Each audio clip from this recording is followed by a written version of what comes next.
Is this your year? Is this your year? You guys can point the finger at him. Is this your year? You can talk about the Is it fair? vacation, and if you do that, it's really unfair. Do what you always do. It's really unfair. What about Dak? It's my quarterback. What about Dak? It's my team. How about? And if you guys do that, man, it's unfair. Another year, same results. Lost as a team. We lost as a team, man. DC failed.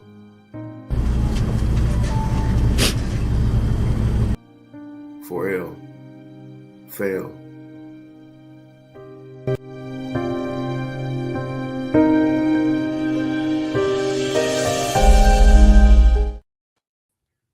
All right, everybody. Welcome to another episode of Head to Head Sports. I'm your host, Brian Parker, along with my co-host, Mr. Randall Hargrove. How you doing, sir? How do you I forgot my cowboy hat. do? Don't worry. I need a word too. Hey, don't worry. They're gonna lose again next week. We'll do it again next week too. Yeah. Hey, the misery don't stop. They got another 3 more games to just keep disappointing. Man, I don't know. It's just like a rock and a hard place situation, you know, because you kind of want them to be. Uh-oh. I'm sorry. Okay, I said I kind of want them to be in the playoffs and then lose like they do every January, you know, and then we get that good old Stephen A. Smith production that always call in sick to work for. Well, the good thing is that they haven't been mathematically eliminated yet. Yeah, they got a 1% chance. They have a 1% chance. But you know what? For a Cowboy fan, that's all you need. Oh, yeah. So you're saying there's a chance. That's the hilarious part is while we'll sit there and go, okay, like I said last week about the Chiefs that they're dead and now they're officially dead. And we'll talk about that whole thing too. But you know, 1% you're pretty much dead. I mean, because what that says is that so many things would have to go right. You don't control your destiny. You would have to do everything perfectly, and everybody in front of you would just have to damn collapse for you to have a chance. And here's the thing. If you could do everything perfectly, you wouldn't be in this position to begin with.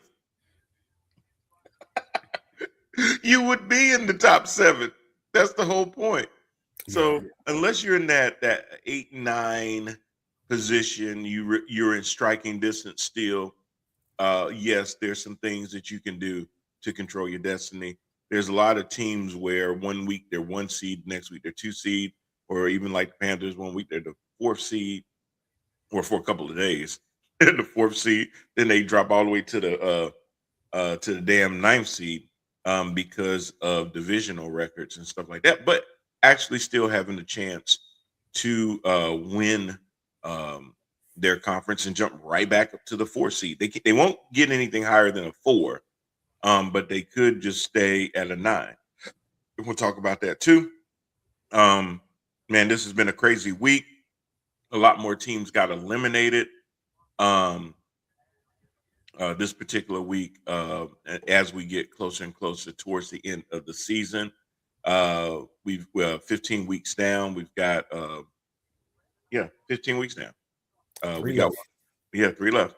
So we got one more game tonight, which I know is a game that you're going to be watching. So we're going to definitely get out here about 8:15 at the latest so that we can get over to the Dolphins at the Pittsburgh Steelers tonight.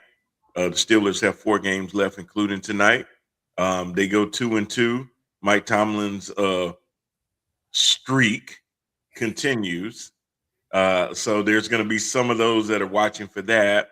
And there's going to be other hardcore Steelers fans that's going to be like, and what? Now we win 9 games, big effing deal if we can't win a playoff game. You're right. Right here. The hell with your streak. But the hell with that 9-8, the hell with that 10-7. If you can't win a playoff game, Tomlin, you got to get up out of here. I'm sorry. So I'll just ask you off the bat since you said that. And I think I asked a couple weeks ago, see if you get the temperature, if he's still the same. 9-8, 10-7, with no playoff win. Still got to make a head coach change. You're damn right. Absolutely. All right. Absolutely. That's fair. And you're going to hear me on here mad as hell talking about it when it happens. Yeah, absolutely. No, I agree with you. You got to do something winning that division. Now the Ravens ain't making it easy, but yeah, they're still on the outside looking in. Now the opposite end of that is, like I said last week, you win a playoff game, all's forgiven. All's forgiven. Yeah, you know what? And you know what, Rand, that makes a lot of sense, because I mean, you've shown you can do the 9-8. Yeah. You've shown that, but what you haven't shown in a decade is winning the playoff game. Yes, the Pittsburgh Steelers haven't won a playoff game in a decade, and that is ridiculous. That's some Cowboy stuff, man. That is. So you know, doing what you've always done doesn't impress me. Doing more than you have in such a long time would, because then at least it shows that another step forward has taken. If all you do is a 9-8, you haven't taken any steps forward. You've done what you always do. Yeah. Mire in mediocrity. Yeah.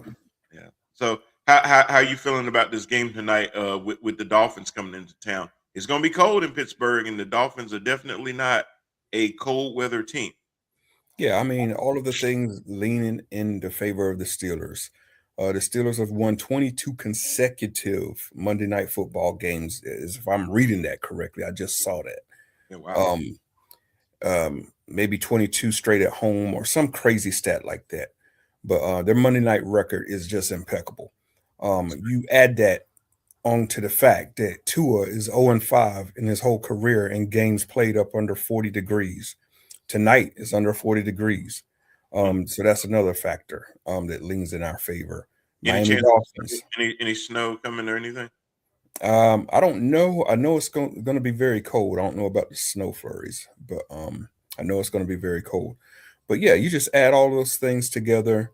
I know Miami has won 4 straight. I don't know where that's even came from. I know they're playing better football, but you cannot allow a team that's dead in the water to come into your house when you're fighting for the division crown and walk out with a victory. That would be a bad loss and an inexcusable loss if that was to take place tonight. You know, that's a good point. And I think really the way the Dolphins have won over the last couple of games, it's really started with their run game. Devon Achane has just been on a tear. And a lot of teams, you know, people always say, you know, you have to have the run to set up the pass. Some teams really have to set up the pass. I mean, have to have the pass set up the run. The Dolphins work the other way, especially with Tyreek Hill being gone for quite some amount of weeks now. Jalen Waddle being one of your serviceable receivers. And they do have a couple other guys that are out there catching passes as well. But to take the pressure off of Tua Tagovailoa, you really, they would really have to have their run game really moving so that they don't get put in a lot of 3rd and longs where he has to try to play a lot of hero ball, bail him out, and end up putting ball in harm's way. Another thing with Tua is making sure if they have a chance to even stay in the game, him getting the ball out of his hands early, passing on early downs and things like that, not getting behind the sticks. With the Steelers, they would have to make sure that they control the time of possession. Keep Aaron Rodgers off the field. Keep DK Metcalf off the field. That's going to be the thing. In the flip side to me with the Steelers, same thing. Run to set up the pass. They're going to be looking to try to potentially either double team DK Metcalf or make it look like they're double teaming, coming over with a high safety to try to help out. But they're going to have a hard time with that with MVS on the other side. Rodgers will do the same thing. 3-step drop, get the ball out of your hands as quick as you can. You may not have a whole lot of deep routes early, but that's okay. Let the running game set up some of those home run throws and things like that when they present themselves. But, take what the defense gives you and then take your shots downfield strategically. And I think they'll win the game. But a lot of it's just going to be ball control, time of possession, field position is going to probably be at a premium. And again, here's the biggest thing, and this is the thing that I would have said about my Carolina Panthers, who I'm going to rip into in a little bit too. And the same thing that could be said about last week's Thursday night game. All these mother effing penalties. Yeah, it definitely makes a difference. These penalties will cost you, especially pre-snap penalties or offensive holding where that's 10 yards. You take a first and or second and 3, get called back, and now it's a 1st and 17. Those will kill you. And a lot of teams are facing that right now. Like Rams and the Lions, they can overcome stuff like that. But struggling offenses like the Steelers and Panthers, those are just drive killers, man. Killers. Moving the ball, and it's a second down and 7, and then all of a sudden somebody's holding, and now you got a 2nd and 17. It just is a complete killer to try to overcome that for these offensives. But the key for Pittsburgh Steelers tonight is just playing Pittsburgh Steeler philosophy, which is stop the run and run the football. If we could do that, we're going to win. And we should be able to do that. Yeah. If you see, here's the thing, and you're absolutely right. If you stop the run, it makes them one-dimensional. Yeah. Now you're forcing Tua to put the ball in harm's way, and that defense can have some opportunities. I know TJ Watt isn't playing tonight. That was a weird situation with the collapsed lung. Yeah. But he's not going to be playing tonight. But even so, yes, that's going to affect their pass rush more than anything. But as far as run stop, I believe if they can still get some type of penetration where they can stop that run, maybe even bring a safety down from time to time, and force the Dolphins to have to sit there on 3 and longs, have to put the ball in harm's way, even if they don't come down with the interceptions, keeping them off the field with 3 and outs, they should have a really good time at it. Yeah, and Joey Porter Jr., stop freaking holding, man. I guarantee you. I mean, you might as well put your money on it. He's going to get a holding call tonight. Yeah. I'm trying to get on Jalen Waddle. What's his name? Waddle. Yeah, trying to hold Waddle. Mm-hmm. One holding call is definitely going to be Waddle going to get past him. He's going to try to catch up by yanking on that jersey. Every time, man. I've seen it. That's what happened when that guy get around you with that little double move on you, and he got a step or two on you, and you try to slow him down. My God, man. There's refs just looking for that, right? There's refs that look for that. There's refs that look for when you have a running quarterback, making sure that you don't end up with ineligible linemen downfield because it was supposed to be a pass play. You turn it into a running play, and now they're I'm sorry, the other way around. And now they've gone more than 1 yard past the line of scrimmage. Because sometimes I think Joey Porter Jr. got 3 hands out there, man. Jesus. Oh gosh. Stop holding. God. Hey, don't say that. Deshaun Watson might recruit him. But he said, "Whoa, that's a talent." Need that. Oh my gosh. So I'm giving the nod to the Steelers tonight because I feel like that'll help them. Plus, they really, really need to continue to win to stave off the resurgent Baltimore Ravens, who are at 7-7, 3 games left. They're currently in the 9th spot. I don't know who holds the tiebreaker. I believe it's the Steelers right now, right? Yeah, all we got to do is beat the Baltimore one more time, or finish with a better record than them. So yeah, we could either be 9-8 with them, or 10-7, and they're 9-8, and those are the two ways we're going to win the division. Yeah, Because we do own the tiebreaker over them. and you also have a better division record right now. You're at 3-1, they're 3-2, and you have a better conference record right now. You're at 6-3, and they're at 5-5. Right. So it would just be best if we beat them one more time, take care of business. And actually, if you beat them, then you flat out win regardless. Flat out win, yeah. But it starts tonight. We can't lose tonight. You cannot lose tonight. You win tonight, you beat the Ravens one more time, you got the division, but that also means that that's 2 more wins, and you'll at least finish 9-8. Yeah, so all you Tomlin supporters could hang your hat on that one. So for you to win the division, Tomlin's going to still have to end up with the 9-8. Yeah, you got to have the 9-8. I'm sure he'll be happy to hear that. That's crazy.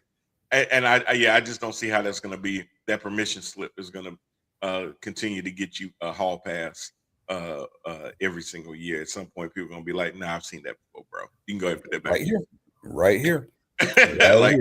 Like, nah, you know what? That looked like the same one I saw last year. Yeah, I've seen this movie over and over. Yeah, ain't cutting no more. Yeah, it's like, no, y'all make all these moves every year to end up doing the same damn thing. Don't make no sense. So no. And it's just like Stephen A was saying. I think it was Stephen A. What other coach would get such a hall pass to not win a playoff game in 10 years and still not be fearful of losing his job? Tomlin is the only one out there. He is. He is. If anybody can earn the nickname Teflon, it would definitely be Mike Tomlin. Either that, or he seriously got some naked photos, or the owner pulling a Catholic priest situation with some little boys or something that he got some photos or some video of. Yeah, he got something on somebody. And if they don't win a playoff game and they renew his contract in March, you're gonna know that to be true. I'm just saying, man. I'll win a playoff game and they extend him in March. Just know that he got some pictures or a video or both. Just know somebody's gonna have to bail me out of a Pittsburgh jail, man, because I will be on my way to riot if that happens. I agree. I don't think you're gonna be out there by yourself either. I think there's a lot of Pittsburgh fans that have finally said, you know what, no mas. I'm glad they got me back. Guy, but no mas. If all you can do is that, hey, we've seen that. We appreciate that, but we want a little bit more. And obviously, this is as far as you can take us, Moses. You ain't gonna ever get us to the promised land. You're gonna keep getting us on the outside, but you ain't never gonna get us in there. So man, appreciate it. Yeah. I'm glad people finally waking up and smelling the coffee on this thing. I was saying this crap 2 years ago, man. I had it 2 years ago after the playoff loss to who was it that time? I think it was Kansas City at that time. I was over it then. So yeah. All right, Rand. Well, yesterday, the number 1 seed in the NFC South, the Carolina Panthers, faced the eliminated New Orleans Saints. And Rand, I just believed that Carolina, knowing what was on the line, was going to have a different mindset. Now, I'm going to say this, and this is going to be probably surprising to a lot of people. They ain't lose that game because of Bryce Young. No, I was about to say the same thing. Not surprising to me. Bryce Young, I'm gonna give him some flowers. Bryce Young did a lot of things yesterday that I have been begging for a while. Utilizing his elusivity, his ability to manipulate the pocket by running out of the pocket, rolling out of the pocket, stepping up in the pocket, and when there were obviously his receivers were covered, being decisive enough to pick up yards with his legs. without putting himself in harm's way. Took off. I saw him take a hell of a run. He even sat there and turned right back into the field to try to get extra yards, putting it on the line when the games really mattered. Bryce Young actually stepped up in a lot of ways that I haven't seen him do in games that didn't matter. So I'm gonna give Bryce a whole lot of props. The thing that killed the Carolina Panthers to me, two things were, again, play selection. There was a 4th and 1 where they sit there and try to hand it off Stupid. instead of a sneak, because now you're giving the defense, if they get any penetration, time to get into the backfield to blow the play up, which they did. The quickest way forward is straight forward. Yeah, not turn around and hand the ball. Once you turn it around, they already know what you're doing. That was a ridiculous play, man. Make no damn sense. I think in part they did that because they never like running quarterback sneaks with Bryce because he's so small. But I mean, if that's the case, man, just put a tight end back there. You got plenty of those. Or Sanders, yeah. Because even if they know, okay, now it's going to be a sneak because you got a tight end back there, they can't stop it. All you got to do is go up under the center. We're talking an inch. You're talking an inch. That's all you needed. They really did some good stuff with some, other plays and things like that.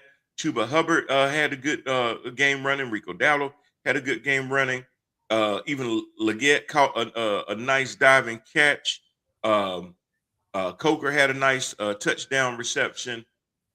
This really came down, though, to penalties. Dumb-ass penalties. I couldn't believe Derek Brown had the penalty that he had. There was some other penalties, late hits, things like that. Illegal hands to the face. Keeping your hands down. Anything above the neck is going to get you flagged. You got to know this in these types of things. You can't let Cam Jordan sit there and bait you into a penalty because he knew that. And he knew as soon as he got that penalty, he's sitting there smiling because he knew he baited the guy into the penalty. 15 yards at the end of a run.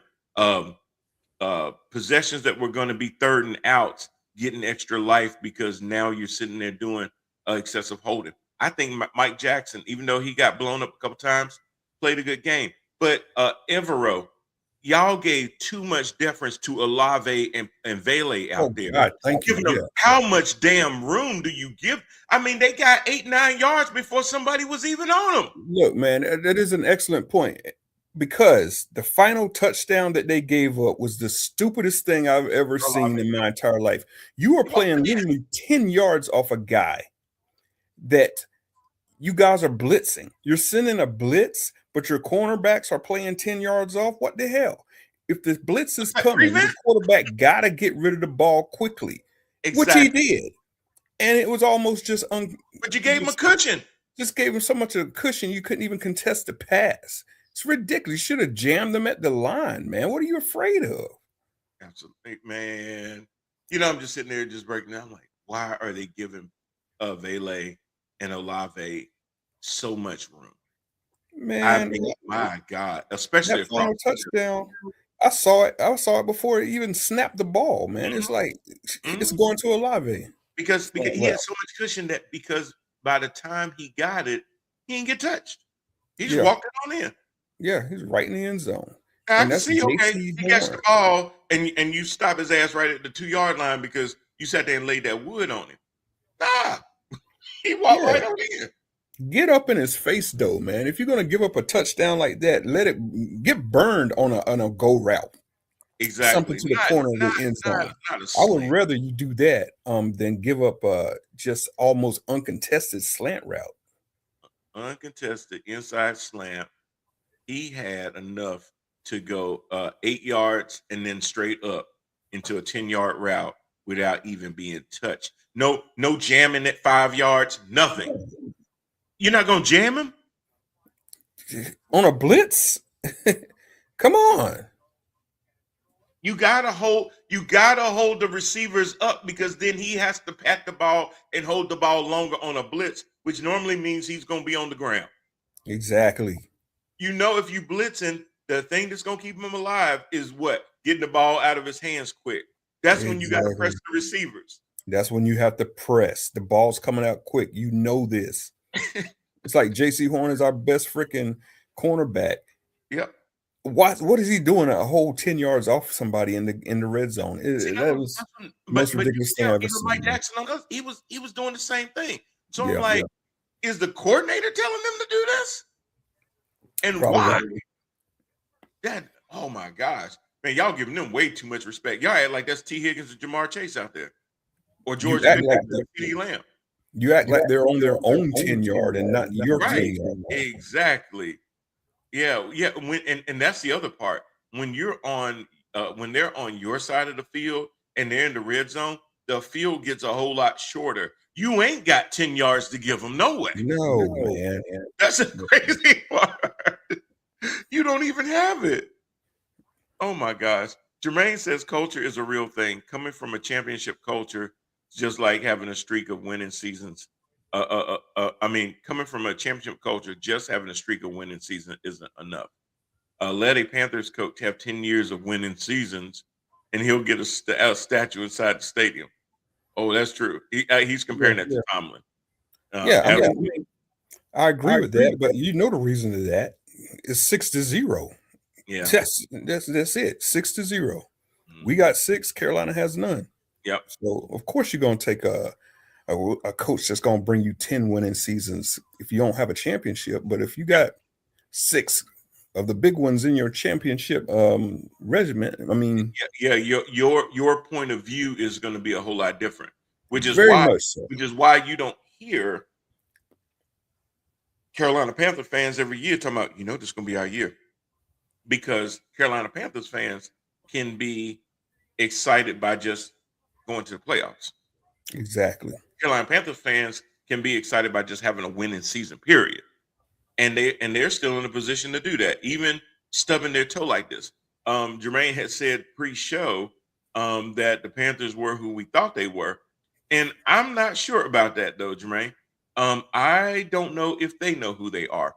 You got to remember, they lost to the New Orleans Saints, but they beat the Cowboys. They beat the Rams.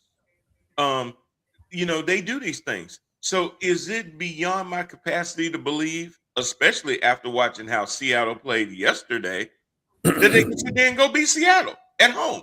Yes. They seem to actually do better at home anyway. They have a winning record at home. Do I believe they can beat Seattle on Sunday? Yeah, I do. And I actually think they will. Wow. Yeah, I'm calling it now. Because they are so freaking Jekyll and Hyde. They lose the games they're supposed to win. They win the games that they probably should lose. I hope you're right. If you're talking about who we think they are, the reason that they're 7 to begin with is count the games that they won that you said at the beginning of the year. Nah, that's an L. Yeah, I hope you're right, just for the sake of the city and the sake of the Panthers making it to the playoffs, man. But I just got them losing out the rest of the way. I don't have them winning a single game the rest of the way. Maybe that's just me being scorned off of yesterday. But I got them going 2-1 and winning the division. I hope you're right and I'm wrong. I think Tampa's done. Jermaine says they play to. This is true. They play to the level of talent that they face and fold under pressure when it counts. Man, gold star that comment. All right, pinned it is. But no, he's absolutely right, and he says therefore they will lose Sunday. Now I'm gonna get the win on that one, and just as a point of personal privilege, in your mountaintop. I went with Atlanta last week, and I went with who did we have yesterday? Oh, Minnesota. I went with Minnesota. You probably made up a lot of ground with just those two. Probably did. I didn't check to see where I was at, but I know I went from like 22 to 16th after the Atlanta win. I didn't see what happened after the Cowboys win because I knew everybody picked the Cow bitches. Dude, we all sucking in that thing. Oh yeah, I know. This year's been terrible. At one point, I was first, and I was like, "Oh man, I'm killing it! And then all of these strange games started popping up going, wait a minute, what? But you got to remember, the Saints, as bad as they are, Jermaine, you got to remember, they did also beat the Bills. So they do have it in them to put together games like that. They just can't consistently put games together like that. But sometimes the Saints do the same thing. They play up to competition that should beat them. The other thing that Carolina has to start learning how to do is jump on teams early. Take away hope. I said this last week. Get up on them really good by halftime so that when they come out for the second half, all they talking about is dinner plans. Man, they've had so many opportunities to step on the next. I mean, yesterday included when we're up 17-7. Yep. I think that was the score. The moment where Bryce has Tet over the middle for a touchdown. If he just places the ball in a different spot, he was behind him. Throws it behind him in an inaccurate pass. To me, that changed the momentum of the game. That changed the momentum of the whole game. They would have been in scoring position, field goal or touchdown, and that's probably all you needed because then that would have been the nail in their coffin. Had to change their play calls to try to catch back up quicker. Yeah, I think that would have killed them. Yeah. Yep, me too. It's just little plays like that. Tet, you got to be able to use him. Tet is a big body receiver, come across the middle, catches well with his hands and stuff like that. You got to be able to sit there and get it out there to him like that. I like Coker. I do. I think he's going to be good. I saw Jimmy Horn flashing yesterday too, which was promising to see. So there's some things that I really, really saw on the offensive end that was very, very promising. To me, it just came down to penalties and a handful of plays, scratch your head play calling that lost in that game, and allowing New Orleans just to kind of stay in. The defense, again, not pressing the receivers, giving them way too much room out there to be able to do whatever they want. They didn't even have to give a double move. No. Hell, you only do a double move with somebody in front of you. Right. The only thing in front of them was green grass. Brand, you could have caught them passes. Really, I could. Should could have got them to you. You would have paid for it afterwards. They would have finally got you, but you would have got a good. Your yards per catch would have been really sweet. All right, y'all. So how are things shaking up? Well, after yesterday, quite a few more teams got eliminated from the playoffs. One of the biggest ones in the AFC ran are those aforementioned Kansas City Chiefs. The witch is dead. The witch is dead. There's going to be a new king in the AFC West.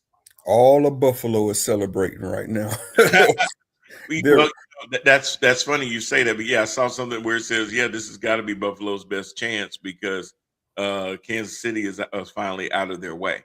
Yeah, Kansas City is out the way, man. So the road has been cleared for them. They just got to step up to the plate. And to be honest, I mean, they are looking the part. Very impressive win. They are. I picked the Patriots to win that game. And the Patriots were winning that game.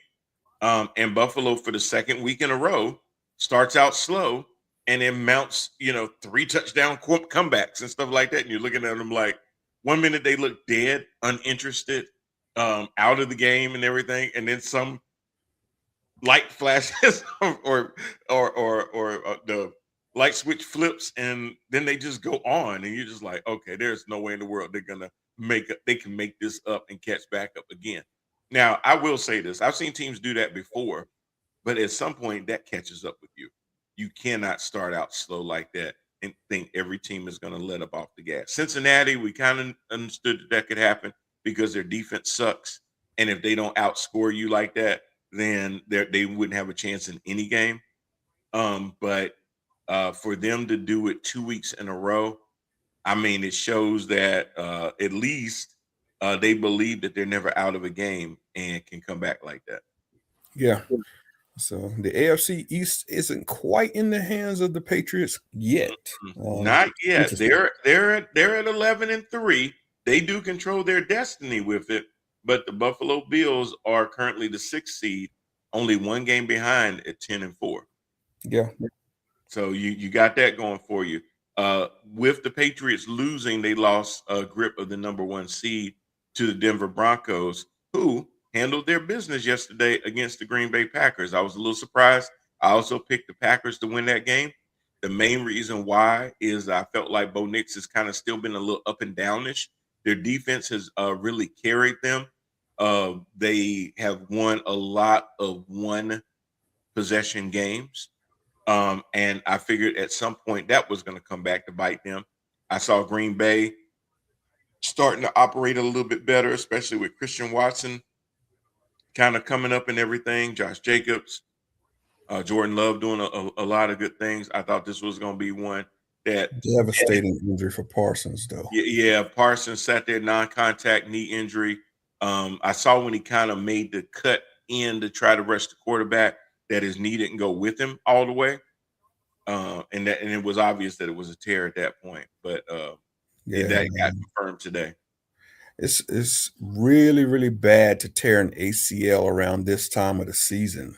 Yes, because it's very doubtful you're going to be ready by the start of next season. Yeah, and even if you are ready by the start of next season, you're not going to be the same, and you're not going to be 100%. You won't. Your speed and your cuts. Yeah, that's just how devastating ACL injuries are. So yeah, man, it might be a while before we see Parsons maybe on the IR and coming in game 9 or something. Well, like that. You got 12 weeks, then you got rehab. You got, so he's going to miss OTAs. He's going to miss training camp. Or a lot of it anyway. He's not going to be in any preseason games and stuff like that. So Patrick Mahomes too, man. That one changes the scope of the whole Kansas City Chiefs, because he's another one that won't be ready by the start of the season. And they're going to have to make sure whoever is it Carson Wentz right now that's going to be leading the team, I believe. So if that's the case, I mean, you're going to have to go with Wentz. And then it's going to bring into question, is Travis Kelce going to want to come back now? Now that the mortality of the Kansas City Chiefs are out there, I saw Kelce have some flashes of old Kelce. Is he going to be willing to be a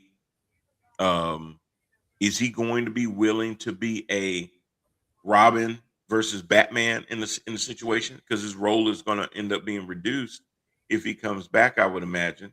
Or is he going to be more decoy versus the first read, the second read? Is he going to be that third read? In a lot of the strategy going forward, or does he just say, you know what, I'm getting married, I'm marrying this flatbutt girl, and we just gonna go off into the sunset?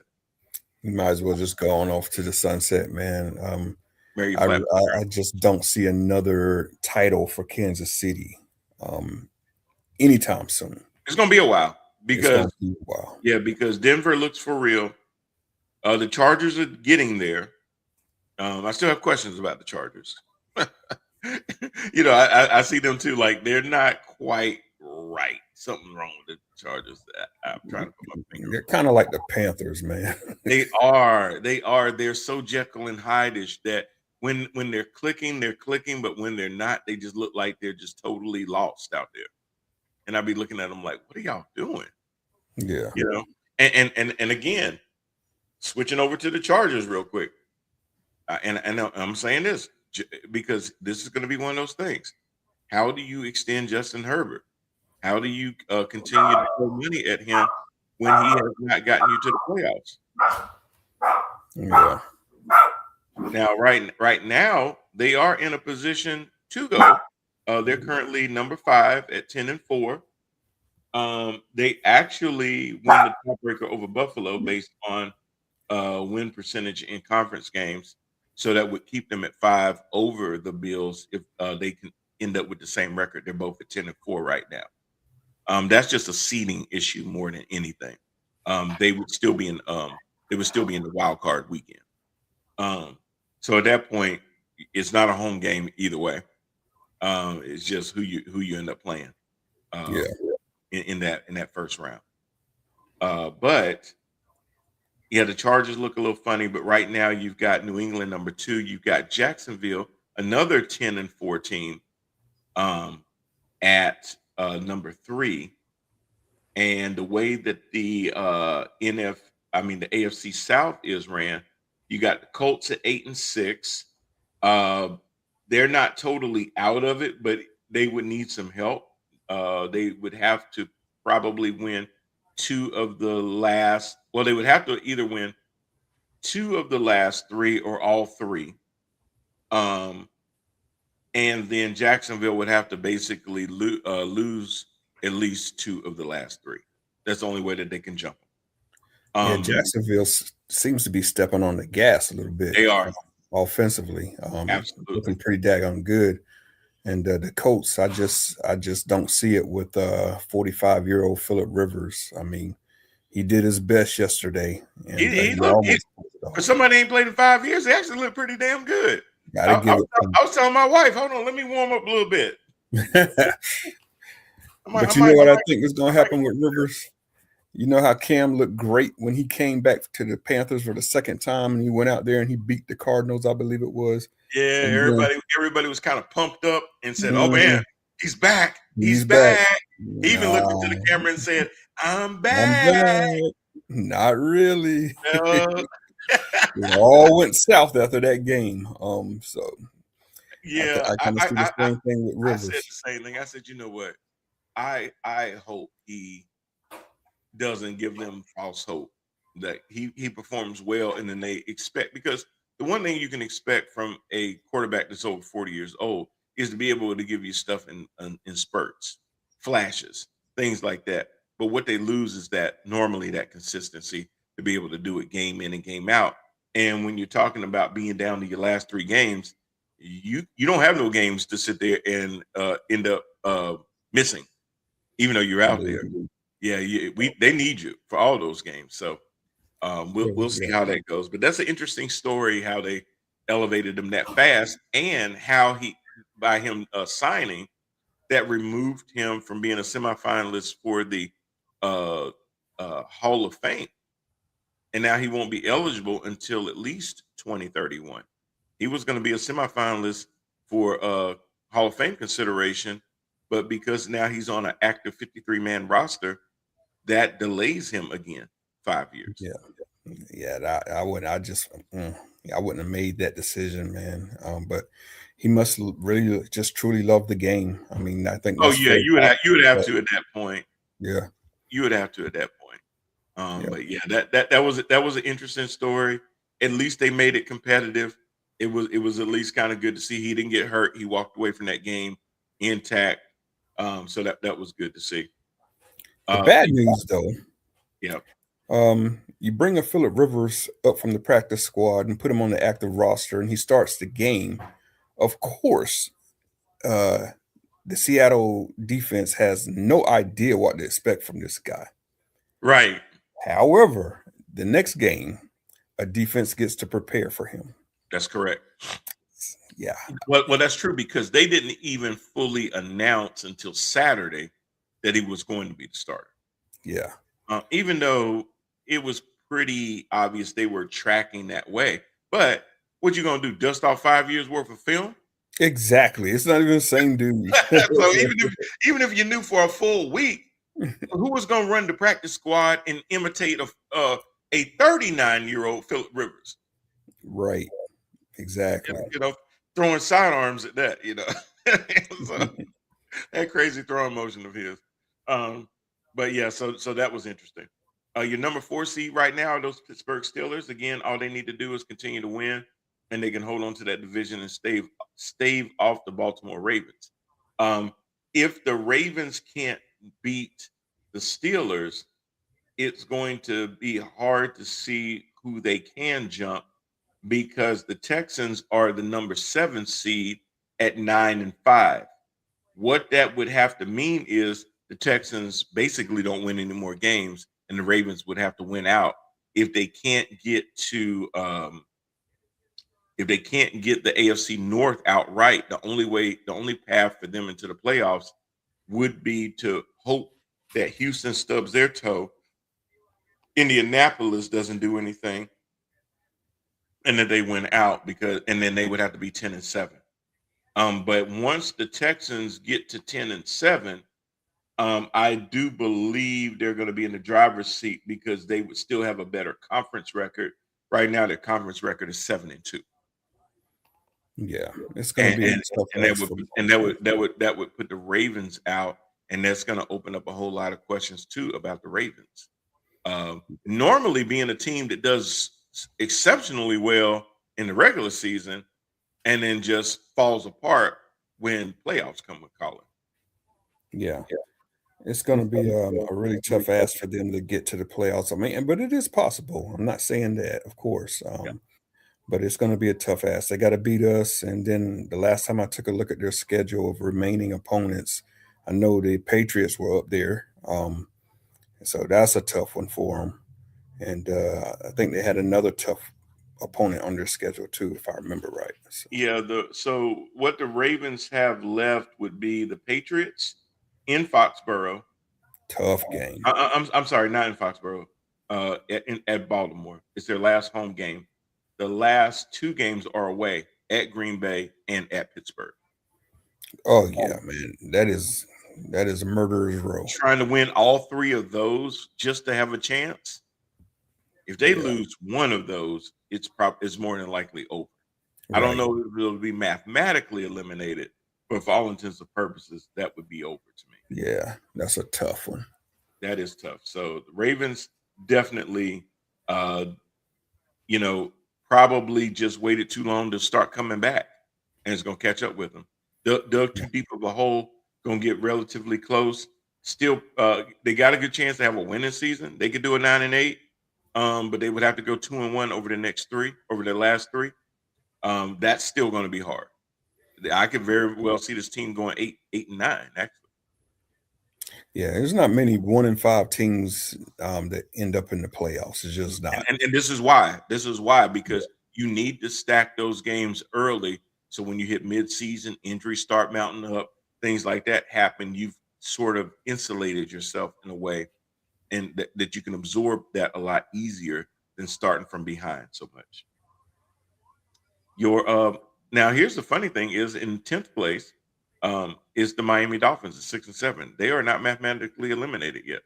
Yeah. Again, for the same reason, because they could still, if they did win out, they would be 10-7, and they could end up in that 7th seed as long as Houston doesn't win anymore, Indianapolis only wins 1, Baltimore only wins 2. They could jump them. No, not an easy task. You need a lot of help for a lot of that to happen.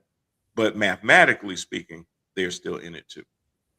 Which is just another reason why we got to just go ahead and put them out of their misery too, man. Business. And so what that leaves is 11 through 16 have been eliminated. That would be the Chiefs, the Bengals, the Jets, the Browns, the Raiders, and the Titans. Currently, the Raiders would have the number 1 pick in the draft. Just a terrible organization right now, man. Ooh. So you had mentioned the Cincinnati Bengals. So some interesting comments made by Joe Burrow. You see the comments? Talking about yeah, I saw some of it. Yeah. So Burrow had some comments. He's of course tried to back away from them now. But after the loss, he was pretty much saying that he's been through a lot.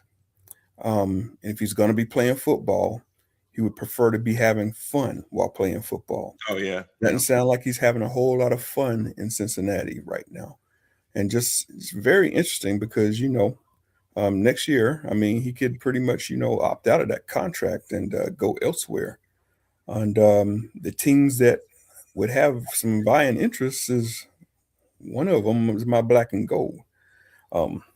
So, yeah, I just think that's pretty interesting. Something to keep an eye on. I think it would be a perfect marriage for the both of them if they were to be able to pull that off. Right now, Burrow is on a team that has never had an offensive line that is ranked over 25th in the league through his whole career for pass protection. He's had ACL injury, he's had shoulder injury, he's had that toe injury. It's always been something with him. So yeah, when he said he's been through a lot, he ain't lying. He has been through a lot. He's been through a lot of injury, and very little winning. I know they went to the Super Bowl once, but other than that, it's been a lot of missed playoffs and a lot of losing. Him coming from LSU ain't really used to all of that losing. So if I'm Pittsburgh, and Pittsburgh is sitting in a position with a lot of draft picks, a lot of draft capital, they need to be picking up the phone and trying to coerce some folks. Well, I'm gonna be honest with you. I agree wholeheartedly with you for several reasons. The main one is this: the more Pittsburgh wins, the lower draft capital that they have in the first round, meaning that they're not going to be able to hit on the top 2-3 quarterbacks normally, because those are going to go to 1 through 11, 1 through 12. They're never going to be in that position. And if you do draft them, then the question, even if they could, the question is this going to be somebody that's going to be ready on day one, somebody that we can throw out there, or is this going to be somebody that needs to sit behind a veteran anyway? You get Joe Burrow, you got a day one starter. Oh God, yeah. You know what I'm saying? You ain't got to sit there and, bring him along slowly, that kind of thing. Is somebody you can sit there and plug and play and be like, okay, now we got a starter. Now we got to do is go find a decent backup to be able to come in. That's the thing that should be very attractive to him. I saw this thing, an article today about some other teams with interest, Raiders being one of them, the Jets being another team. But why would you want to leave the Bengals to go to the Raiders or the Jets if you're not happy about winning? Yeah, that's true. But Pittsburgh, on the other hand, you would have the best offensive line that you ever played with. You would also have the best defense that you've ever played with. So that's what makes it very interesting, man. Well, but also think about this too, Rand. You get to play the Bengals twice a year, and you get to play the Bengals twice a year. You get to play the Brownies twice a year. You get to play the Ravens twice a year. You 6 games every year are against teams that you know very well. Yeah. Especially if you play against the Bengals. Hell, they ain't got no damn defense, so you probably light their asses up anyway. Yeah. It's just one of those things that really benefits both sides. Both sides really need to be looking into it. But now, but the Steelers, in your opinion, would have to give up quite a few draft picks to be able to get him. Yeah. And the thing is that they have them. They do have them. That is true. They do have them. Okay. All right. Well, y'all, that's your AFC playoff picture. Now to the NFC side, Rand, you got the number 1 team, the LA Rams, still just doing their things. Matthew Stafford still out there just slinging it around, and Devontae Adams ended up with re-injured his hamstring on the route. He pulled up on that route because it looked like it gave out on him. He was able to walk off the field on his own power, but you could tell that hammy it got him. Even so, Puka Nacua continues to just be a menace to the defenses that he plays. He ended up yesterday with, I think, about 181 yards. It's crazy. There's no answer for Puka Nacua. I watched that game. He was just having his way, man. I mean, he's next level. It wasn't even fair what he was doing to them. I mean, he was just killing them. And I mean, he is on a tear. He built different. That dude he's strong, powerful, and he's good after the catch. As great of the catches that he makes, it's when after he gets the ball, what he does. Even when he just stretches and twists and turns for an extra 3, 4, 5 yards upfield, it's just crazy. Yeah, just watching him run routes is crazy. That acceleration is like, damn. Yeah. And then the hands are like, damn, as well. Yes. So it's a rare combination. Very rare. So, so right now, they control the tiebreaker over Seattle. Seattle's currently number 5. But the Rams are the only team, which is crazy. They're the only team in the NFC that has clinched the playoff berth. That means everybody else could fall out if they don't win, which would be crazy because the Bears already done won 10 games. How the hell could that happen? Well, easy.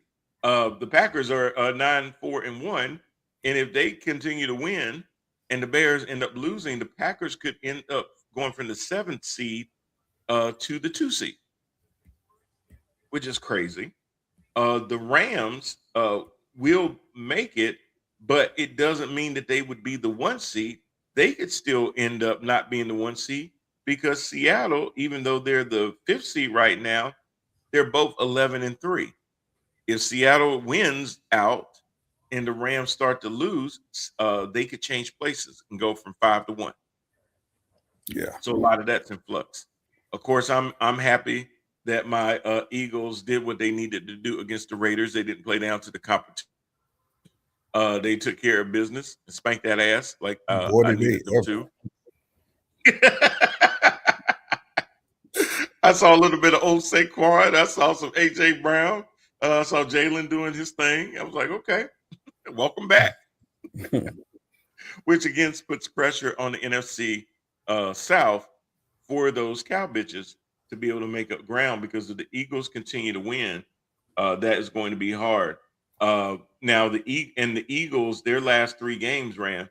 They're looking at Washington twice and in between Buffalo. Yeah, not bad. Yeah. Now, if they go 2-1 in that, I'm gonna just say Buffalo could be an L, because it's gonna be at Buffalo.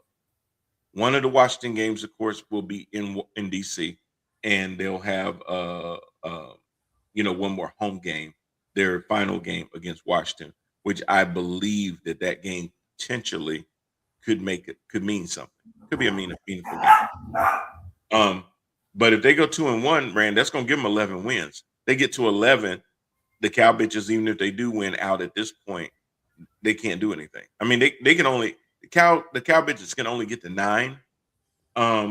With the Eagles at 9 as well, they would need the Eagles to lose every game, and somehow some stuff to mathematically happen for them. Cow bitches are dead. Their funeral was last night. You give up 34 points to Minnesota, it's over for you. Well, here's the thing: the Eagles play at Washington on Saturday at 5:00. If the Eagles win that game, their cow bitches are eliminated. Yeah, they may not even have another game to play by the time I'll be right back. Okay. So that'll be interesting, y'all, that we'll see the Cowboys with how they will approach next Sunday if they're already mathematically eliminated after the Eagles play on Saturday. But that's what the Eagles have left. And currently right now they are at number 3 in the NFC. They haven't clinched a spot because it's possible that they could flip positions with the 4 seed. Which would be right now the Tampa Bay Buccaneers. They have a tie break over Carolina based on win percentage in common games. But they do play 2 of their last 3 games against the Carolina Panthers. And for the Carolina Panthers, who sit at number 9, they have 3 games left, 1 against Seattle and then 2 against the Bucs. And that's going to be interesting, which I still think that there's an opportunity for them to split the Bucs and beat the Hawks. If they do that, they can win the NFC South. And I'm not being a homer, but I actually think that's exactly what they're going to do. I've been wrong, and I could be wrong, but I do actually see them have an opportunity. Why? Because they seem to play the games that they shouldn't win better than the games that they should. Is Jekyll and Hyde for real? I can't explain that with this team. They seem to be more on their game when they play better teams for some reason. Then at number 5, you got the Seahawks. Number 6, you got the San Francisco 49ers.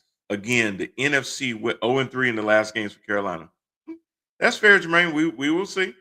You could be right. I've seen them take 2 steps forward and 3 steps back. If they can control their penalties, if they can continue to run the ball, and the reason that I'm saying running the ball is a good formula. Tampa isn't the best run stop team, and we will see. Tampa is not necessarily a good run stop team. Now Seattle does do well against the run, so we'll see how that goes. But Baker Mayfield, I think, can be baited into some throws that could give J.C. Horn and Mike Jackson some opportunities to feast on him being too aggressive, trying to force the ball to Godwin, Mike Evans, and Ibuka. I think there's some things to be, and Cade Otton. I think there's some opportunities to be had from a defense standpoint against Baker Mayfield for the Panthers, which is why I think they could potentially split, especially at home. They do seem to be a better team at home. So I think they could do that. And with Seattle, if that front four can get enough pressure on Sam Darnold, he can be the canary in the coal mine and end up turning the ball over in opportune times. I do worry about Seattle's running game with Charbonnet and Kenneth Walker, but I think that the combination of Chuba Hubbard and Rico Dowdle will also give Seattle some fits too. Yeah, I'm just not as optimistic, brother. I think Seattle's going to boat race the Panthers, but I could be wrong because I thought the Rams was going to boat race the Panthers. So yeah, me too. Yeah. But then you see the Rams get right back on track, put up a whole bunch of points, and you go, okay, where was this team in Carolina? Exactly. So, we'll see. And you got to remember, Seattle's doing the same thing as the Rams. They got to come all the way over to the other coast to Carolina, take them out of their routine and everything else. That affects teams differently. It should not necessarily sound like an edge a lot of times, but we've seen it happen a lot of times when teams travel from one coast to the other. They don't bring everybody for some reason mentally with them. It happens. It just does. Yeah. So but like I said, the 49ers are sitting at number 6. So you got 3 teams from the NFC West. All of them are in striking distance to still win that division. That division is not totally the Rams as yet. They've clinched a playoff spot, but they have not clinched the number 1 seed. I know he ain't gonna let you go, is he? So the Rams right now are at 11-3, but the 49ers are 1 game behind at 10-4. The Seahawks are tied with the Rams at 11-3. So that NFC West ended up being a hell of a division. We really thought the 3-headed monster was going to come out of the North, but it ended up being the West, Rand. Yeah, I see Jermaine's comment up here about 0-3, the last 3 games for the Carolina Panthers. That's kind of got what kind of what I see too, man. I get it because I should have low expectations because they've not given me any reason to have any higher expectations. He says I don't see them winning when it matters, and play calling alone will lose them the games. That's going to be the thing, Jermaine, if they can get out of their own way, because I really feel like how many games this year did they lose because they got in their own way? Where it wasn't necessarily that the team that they played against was necessarily that much better, but it's because they sat there and found a way to lose more than they actually just flat out lost. Right. So, we will see. This to me will be a great test because last year when everybody was sitting there singing Bryce Young's praises, and I was yelling at the radio the other day because I was listening to ESPN radio, the End Zone with Amy Lawrence and Todd Haley. And I was so mad that Todd would not correct this woman. And it's not because she's a woman, y'all. Don't come at me for that. But she started talking about Bryce Young. He done turned it around. He done figured it out. This and that. And I'm sitting there like, baby, it's too early to be saying that. Y'all need to stop. I've been hearing a lot of national broadcasts. Oh, this is a great story, Bryce Young. He's fine. A lot of those wins, y'all. Now, I did say yesterday they didn't lose because of him. Agreed. But there's 7 wins ain't all because of him either. Hell no. So they got to stop this national false ass story. Like Bryce Young done seen the light from the time he got benched in season 2 till now. He's made strides. Y'all need to stop. Yeah, that's not what's happening. Yeah, I listen to a lot of local, broadcasts and stuff, WFNZ, and you hear a lot of the fans are calling in, and they're talking about, oh, he's the future and he's our franchise guy. What evidence do you have of that? I just don't understand that. There is none. There is none. Listen, if the bar is so low to say, you know what, we don't need Bryce that when he gets hit, that he coughs up the ball and fumbles. We don't need Bryce to keep taking a bunch of sacks, putting us from 3rd and 3 to 3rd and 12 because he takes sacks all the way in the backfield. Or, hey, he's sitting there not stepping up into the pocket so he has a better line of sight and throws interceptions because he is too little to see the defensive back shadowing over the receiver and jumping the route. If that's the bar, well, yeah, he should be comeback player of the year. Right. I mean, yeah, absolutely. If that's your bar, shit, yeah, he's the comeback player of the year, hands down. But you know, and what I kept yelling at the radio was what she was saying. I was like, he was the number 1 pick. Exactly. If he was a 5th rounder, what you're saying, I would agree 100%. Exactly. He was the number 1 overall pick. Yeah, you can never change that. For number 1 overall pick, I'm not going to be satisfied with a quarterback that averages around 200 yards per game. No. And a touchdown. It's just not happening. It's not happening. I'm sorry. I'm not drafting the number 1 pick to be a damn game manager. Exactly. That's what you have journeymen for. That's what Ryan Fitzpatrick was all his career. Mm-hmm. You know what I'm saying? When you had guys like that, Colt McCoy, other guys like that, that's what those guys were. They were game managers. That's what Trent Dilfer was. You know, when you draft somebody number 1, and then now all of a sudden he's a game manager, that's still a bust. Exactly. You know, sorry. Now, it doesn't mean that they can't be successful now, but they have to be almost successful in spite of him. He just has to do enough not to lose the game and then rely on the skill position players and a good defense and good play calling to actually win the game. Can you win the game that way? Yes. Does it make it harder? Yes. What does a good backup quarterback do in this league? They flash, right? Right. So they could get it done for a game, but they can't get it done for 4 or 5 games. Cooper Rush. Every now and then you'll see a beautiful pass where they thread the needle.